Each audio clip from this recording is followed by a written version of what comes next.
Charles, what do you think about Iran and America? Can they act like this forever? That's the classic case of the immovable object meets the unstoppable force. Um, we were friends with Iran for a while. Even Richard Helms, who used to run the CIA, was the ambassador there. And in his private life, he even took care of the wealthy Iranians before the revolution. And the reason why we were friends is we displaced a democratically elected government in the 50s and replaced it with a king. And that king was our buddy. He wasn't a nice guy, but he was pro-US. And this is an example of the foolishness of foreign policy and the consequences of blowback in the 20th century. Everything from our relationship to Pinochet to Operation Paperclip with the Nazis we allowed to come to the United States, to all kinds of horrible things that we've done from a foreign policy perspective. In fact, this was one of the principal reasons why I joined the Ron Paul campaign. I was so profoundly tired about the hypocrisy of U.S. foreign policy. We are great people, the people in the United States. We're ethical people, and we're some best people in the world to do business with, and it's best country, bar none, to live in. The one flaw, if not our greatest flaw, I should say, is our inability to really appreciate the magnitude of the things we've done as a nation state beyond our borders and the consequences that these actions have held globally. And what happens is that the minute they even start talking about it, propaganda clicks in and people say you hate our soldiers or you think America's evil, and in proportionality. The reality is us or the commies. The Soviet Empire by no means were nice people. They were evil people. They killed 100 million people throughout their reign. They invented the concept of systematic destruction of human beings, their psyche. Communism is a sickness, and anybody who subscribes to it is seduced by evil. It's not good, and of course everybody says, oh well, they didn't have the right flavor of it. No, I'm sorry, there's no flavor that excuses mass murder or the government control of every fiber and aspect of your life.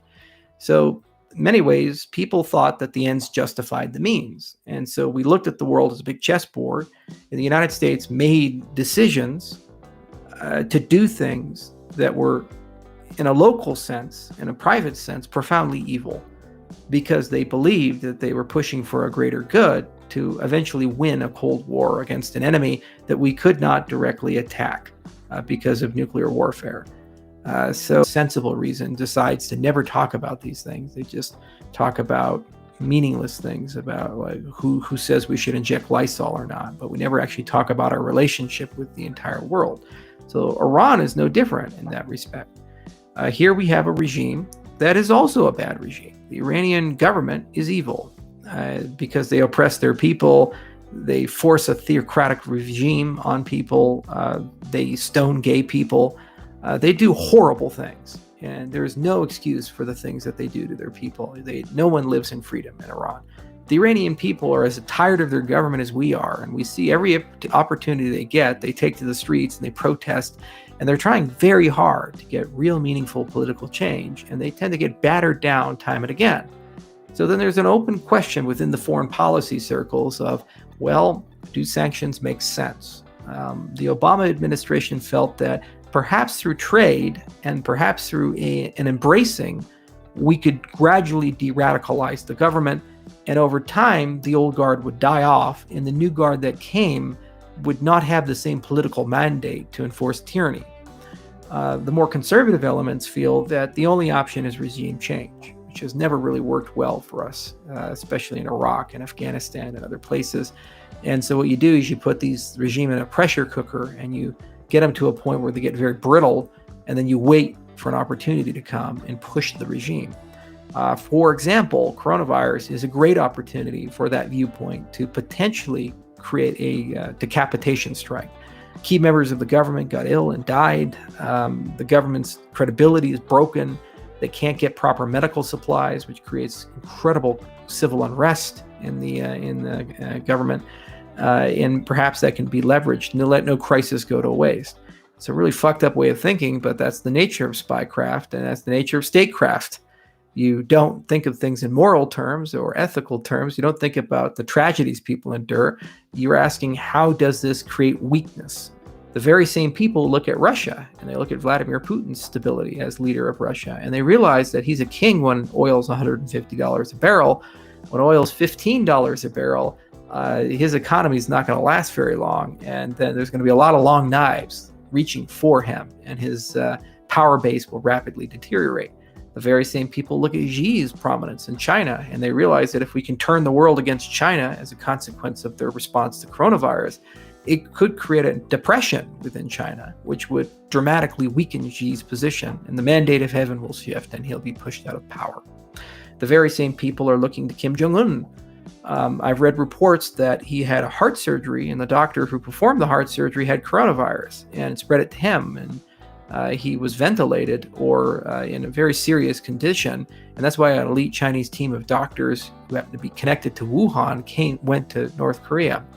And so that's why people tend to believe he's dead or not doing so well or doesn't have a good long-term prognosis. This disease particularly is very vicious on the fat, and Kim Jong-un is a fat guy.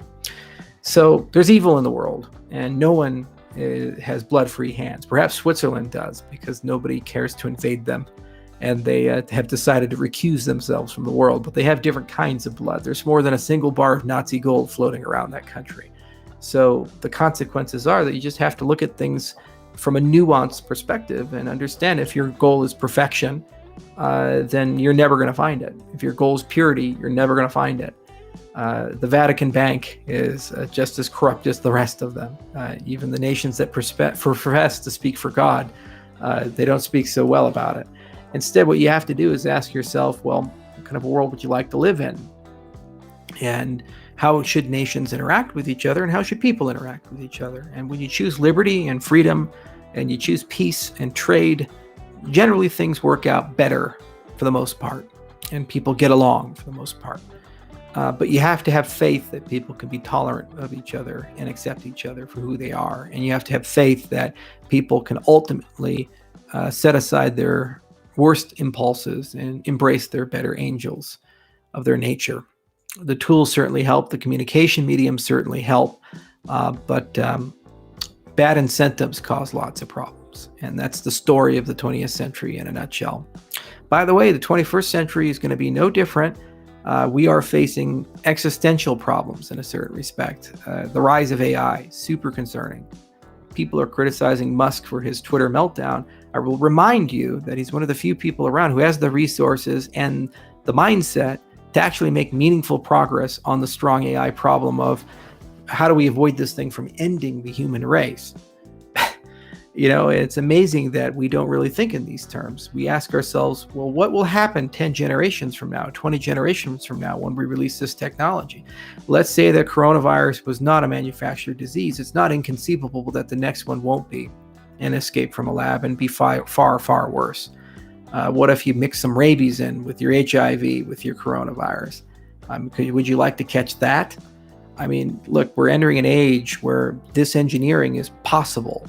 And it's not inconceivable that nation states are experimenting and toying with it, and not inconceivable that small, very radicalized groups of crazy people, because of the cost reduction of doing these things, will develop the sophistication necessary to unleash these things upon the world. So when you have these existential problems, in the past it was nuclear warfare, in the past it was let's avoid another world war because we had 2 within a 20-year band. When you have these existential problems, you do need some governance to work your way through it and solve these things. And people have to get along somehow, some way. And unfortunately, while you're thinking about how to do that, some cases have to give up some of your liberty.